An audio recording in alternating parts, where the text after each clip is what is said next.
अब वो कुरान का पैगाम देते हैं तो कहें नफरत का पैगाम देते हैं, क्यों डायरेक्ट खुलेआम बंदूक दिखाते हैं, तलवार दिखाते हैं या और भी कुछ करते हैं।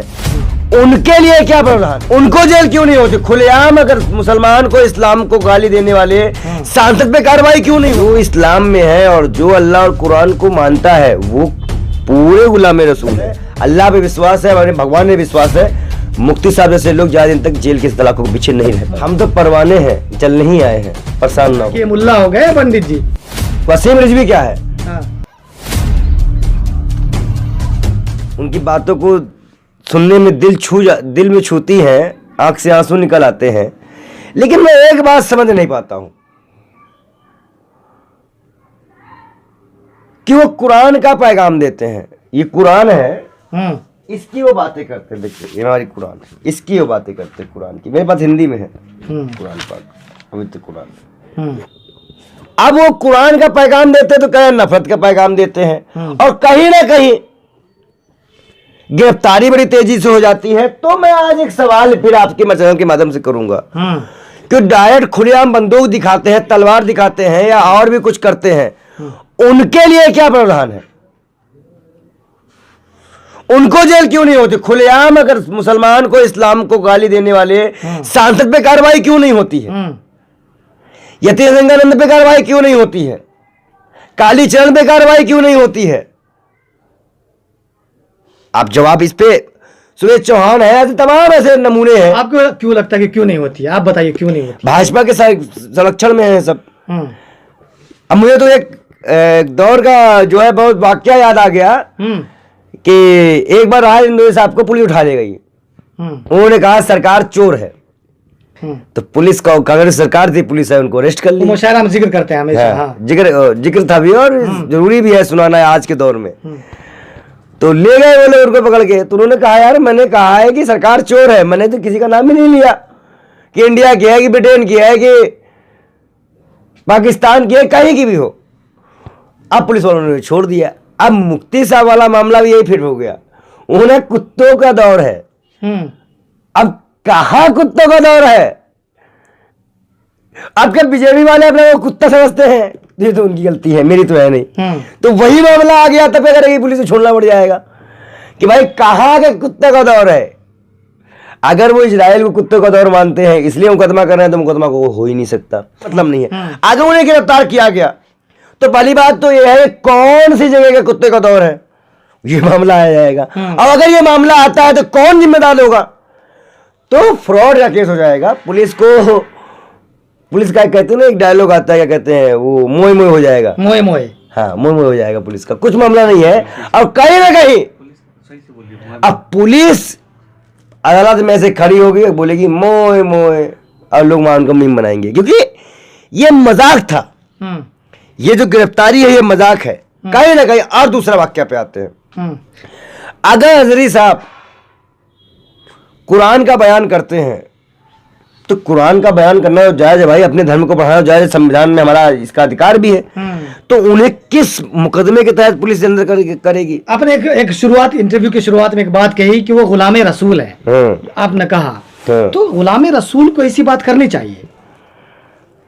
देखिए अगर शेर पढ़ा जाए, ऐसे शेर बड़ा वाकिफ है, गुल खिले गुलशन खिले गुल की बारी है, बहुत लोगों का दौर देख लिए हैं, इन कुत्तों की बारी है।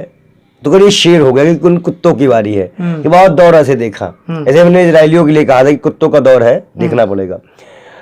अब अगर मेरे पर कोई मुकदमा कर दे कि भाई पंडित जी ने कुत्तों का दौर बोल दिया, तो भाई आप ये कैसे प्रूफ करोगे मैंने किसके लिए बोला? एक शेर है, ये एक लाइन है, एक मैं बार बार कोर्ट को, अगर कोर्ट में मामला जाएगा तो खारिज हो जाएगा। मैं इस पॉइंट को बार बार दिखा रहा हूं आपको। देखिए जब भी कोई आदमी मोहब्बत का पैगाम देता है, अल्लाह को मानने वाला बंदा होता है, तो उसकी परीक्षाएं भी होती हैं। गुलामे रसूल। अब कहीं ना कहीं अगर आप देखें, अल्लाह को मानने वाले जितने भी लोग हैं, और मैं आपको बता दूं खाली उन्हीं पे ये टैग नहीं लागू होता, जो इस्लाम में है और जो अल्लाह और कुरान को मानता है वो पूरे गुलाम रसूल है। क्योंकि फिलिस्तीन क्या है, अपने नबी का गुलाम ही तो है, उन्हीं की बातों पे तो उसने फिलिस्तीन को जगह दे दी। आयत नंबर 16 या 17 मानकर कि जिसमें लिखा है कि आका इखलाक अच्छा हो, लेकिन वही सब पैगाम अगर वो युवाओं को दे रहे हैं और अपने लोगों को जागरूक कर रहे हैं। अरे गुलाम रसूल का क्यों होंगे, बहुत लोग नहीं मानते हैं। देखिए बहुत लोग नहीं मानते हैं, देखिए बहुत से लोग नहीं मानते हैं, उनसे मैं क्या मतलब है। अब इजराइल लोगों को कहेगा कि मानिए, वो मूसा को ही ढंग से नहीं मानते हैं, तो क्या इजराइल लोगों को, क्या नबी को मानेंगे? जो मूसा को नहीं मानते हैं, जो अपनी उम्मत को नहीं मानते हैं, वो क्या नबी को मानेंगे? और अल्लाह का फरमान है, जिनको सारे लोग मानते हैं कि नबी आखिरी पैगंबर है, मेरे प्यारे महबूब, जब उनको जो नबी को ना माने वो क्या ही आप हैं गुलाम रसूल? बिल्कुल मानते, बिल्कुल मानते। कुरान पढ़ते हैं, हदीस पढ़ते, उनके बारे में बताते हैं, दर्द होता है ऐसे नबी के बारे में जो बताए उनको जेल जाने में, तो हम भी उनके साथ जेल जाने। लेकिन सवाल ये कि जेल चले गए, अब बाहर कैसे आएगा? आप लोग क्या कर रहे हैं? देखिए जेल अभी एक में जमानत मिली है, 2 में और मिलेगी, चिंता मत करिए। तो आप क्या करेंगे उनके लिए, क्या कर रहे हैं? 3 से 4 दिन में बहुत जल्दी तेजी से उनके लिए मामले किए जा रहे हैं, प्रोटेस्ट पे प्रोटेस्ट चल रहे हैं। सरकार ज्यादा दिन तक उनको अंदर नहीं रख पाएगी, सरकार की हार होगी, हमारी जीत होगी। तो आप क्या करेंगे उनके लिए, क्या कर रहे हैं? हम आवाज तो उठा रहे हैं, लेकिन देखिए क्या प्रोसेस है? देखिए करने वाले हम कौन है, जो करेगा अल्लाह करेगा। यहाँ किसी की औकात नहीं है, किसी की ताकत नहीं कि कोई कुछ कर ले, जो करता है अल्लाह करता है। उन्होंने वही कहा था कि तुम जाओ, मुझे इस मुल्क की हुकूमत पे विश्वास है, कानून पे विश्वास है, तो मुझे कानून पे विश्वास है, अल्लाह पे विश्वास है, हमारे भगवान पे विश्वास है। मुफ्ती साहब जैसे लोग ज्यादा दिन तक जेल के सलाखों के पीछे नहीं रह पाएंगे। लेकिन सवाल ये है पंडित जी, बहुत ऐसे लोग हैं जो टीवी चैनल पर जहरीला बयान कह रहे हैं, भड़काऊ मौलाना, मतलब गलत ऐसी सी बातें कह रहे हैं कि कोई सोच नहीं सकता मुफ्ती के बारे में। जिनको दलाली करनी हो, उनको भड़काऊ अगर दिखाना हो तो उनको कालीचरण दिखाओ, रजनीकांत दिखाओ, और भी लोग दिखाओ। आप बार बार इन शब्दों का प्रयोग करके खुद मौलानाओं को जलील करते हो। आप हम नहीं करे, मीडिया कर रही है। तो तुम दलालों सुन बोलने का ही देते हो भाई, सबसे बेशर्मी है। आप सुन, गलत बात कर रहे हैं। मेरा नाम हम तो दिखा रहे हैं। आप तुम ही बोलो, अब तुम ही बोलो, जब तुम्हें मैं काटने तो ही बोल लो। नहीं तो आप मुझे कह रहे हैं, अरे बोलने दो ना फिर हमको, दलालो। यहाँ तुम मिलो, तुमको बोले किसको बोले जाएंगे, और किसको बोले? तुमने थोड़ी कहा कि फिर बोलने दे रहे हो बेशर्मो, फिर नहीं बोलने दे रहे हो बेशर्मो। मैं तुमसे कह रहा हूं कि जब इस तरह की बातें बार बार आप करते हो, आपके पास ऐसा कोई प्रूफ है? भाई इज्जत, वो आपने उनका वीडियो देखा है जाते हुए, बाइज्जत बात कर रहे हैं, आप गोदी मीडिया की बात मान रहे हो, मतलब आप खुद गोदी मीडिया बन के आए हो दलाली करने। गोदी मीडिया जहर फैला रहा है ना, ये कह रहा हूं। इंटरप्ट मत करो बीच में, बदतमीजी मत करो, बोलने दो, पूरा बोलने दो संतुष्ट को, जनता तक पूरी बात पहुंचने दिया करो, दलाली मत किया करो बीच में आकर। मैं तुमसे कह रहा हूं, अगर गोदी मीडिया इतनी अच्छाई दिखाती, इतने बढ़िया दिखाती, तो दिखाती ना सच्चाई कि कोर्ट का मामला है, पुलिस वहां पहुंची है, कैसे वहां पे तोड़ दिया हल्द्वानी में। अब अगर उसको दिखाना होता तो अंकिता भंडारी दिखाती, अगर बिल्किस बानो में दिखाती, मणिपुर दिखाती, हिंदू मुसलमान को एक करने में दिखाती। तुम लोग बेशर्मी कर रहे आते हो, तुम बार बार गोदी मीडिया के सवाल लेके चले आते हो।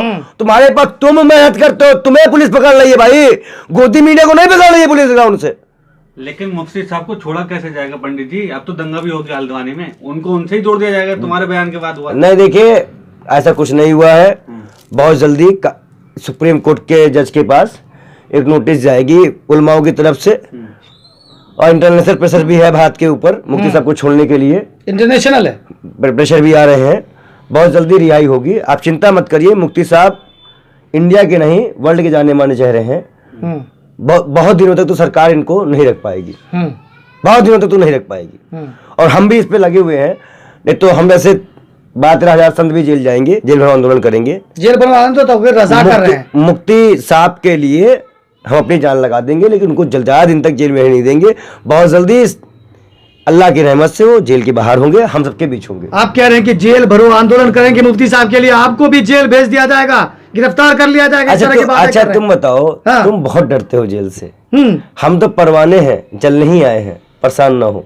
मुफ्ती की जुबान बोल रहे हैं। मैं कह रहा हूँ, हम तो बिल्कुल सही बात, हम तो परवाने जल नहीं आए, हमें कोई फर्क नहीं। ये बात तो मुफ्ती साहब बोलते हैं। तो भाई मुफ्ती साहब बोले, चाहे वो जो बात सच है वो सच है। अच्छी बात तो कोई भी बोल सकता है भाई। अगर आप भी बताओ, मोदी जी बोलते बेटी पढ़ाओ बेटी पढ़ाओ, लेकिन हम नहीं बोल सकते ना बेटी पढ़ाओ बेटी पढ़ाओ। तो जो अच्छी बात होगी वही बोलेंगे। तो मुफ्ती साहब ने सही बोला तो बोल दिए, हम भी उनके साथ है और समर्थन करते हैं, हमेशा करते रहेंगे।